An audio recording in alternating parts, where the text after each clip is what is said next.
Baik, Assalamualaikum warahmatullahi wabarakatuh. Perkenalkan, nama saya Marzidan Gimnastiar. Pada kali ini akan menjelaskan tentang alga. Nah, selamat datang di kelas ini. Agenda kita hari ini ada yang pertama itu topik yang akan dibahas, yaitu alga. Apa itu alga? Karakteristik alga, klasifikasinya, reproduksi alga, lalu juga manfaatnya.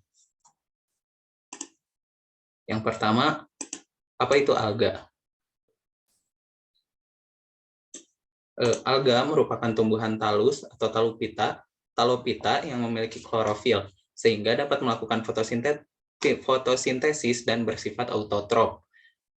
Seperti contohnya di sebelah kanan ini, yaitu Gleocapsa, dan sebelah kiri yaitu Gracilaria gitu. Gleocapsa ini merupakan contoh dari mikroalga, dan lalu Gracilaria ini merupakan makroalga.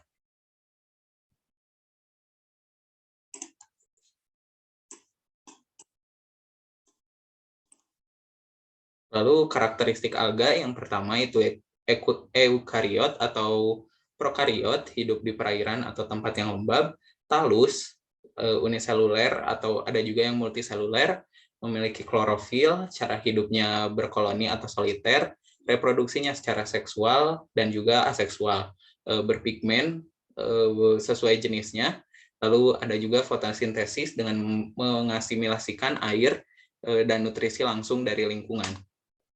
Talus ini maksudnya yaitu tumbuhan yang belum jelas bagian-bagian tubuhnya begitu, karena alga ini merupakan salah satu tumbuhan perintis bersama dengan fungi dan lianas.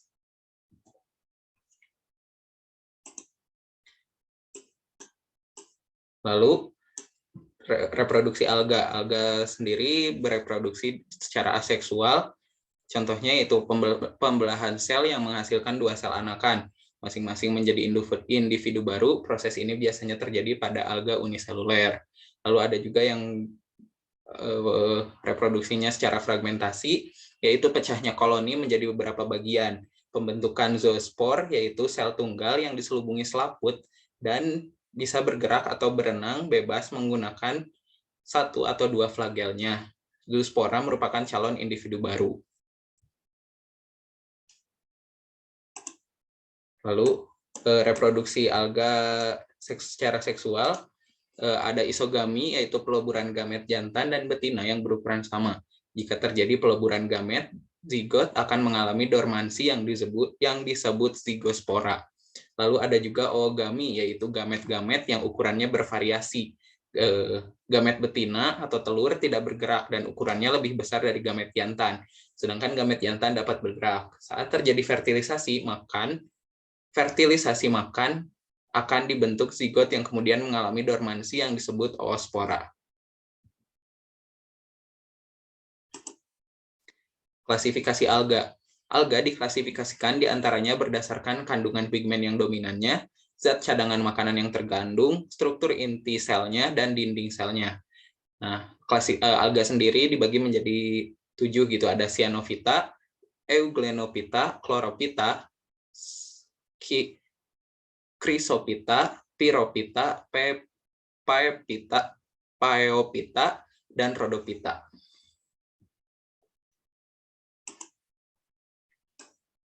Yang pertama, cyanophyta, yaitu pigmen yang dominannya ada klorofil A, picoerythrin, picocyanin, karoten, dan xanthofil. Cadangan makanannya berupa amilum sederhana, dinding selnya mukopeptida, dan pektin. Perkembangbiakannya membelah diri atau fragmentasi. Contohnya seperti ditampilkan di sebelah sini, yaitu ada Gleocapsa dan juga Anabaena.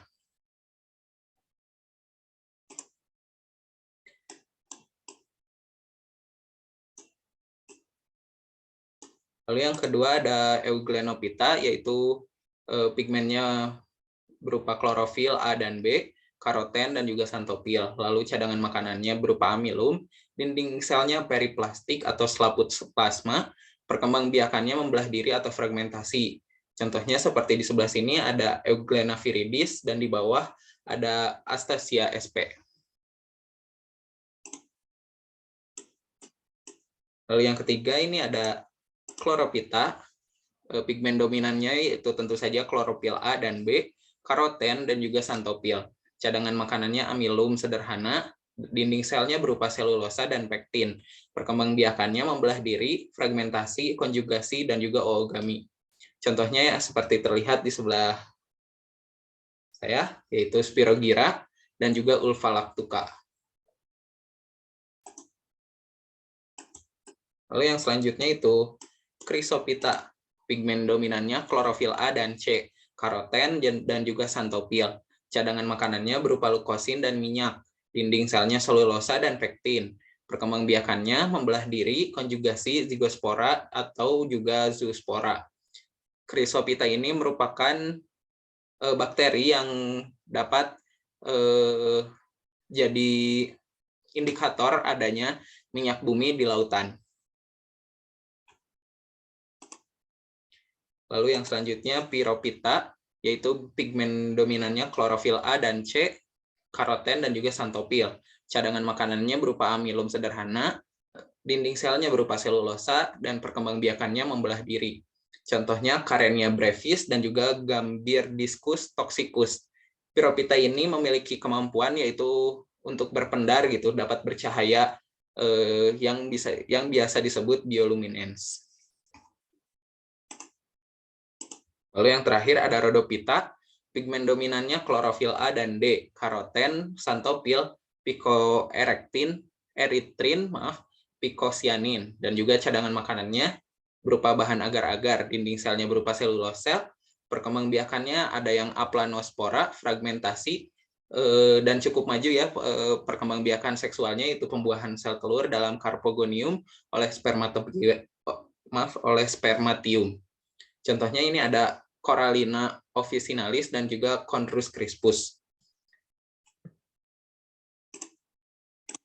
Lalu peranan alga di kehidupan manusia. Yang pertama sebagai bahan baku agar-agar seperti tadi pada kelas Rhodophyta begitu. Lalu ada juga bahan industri, pengemulsi zat, lalu pembuatan cat, karet, dan juga obat-obatan serta kosmetik.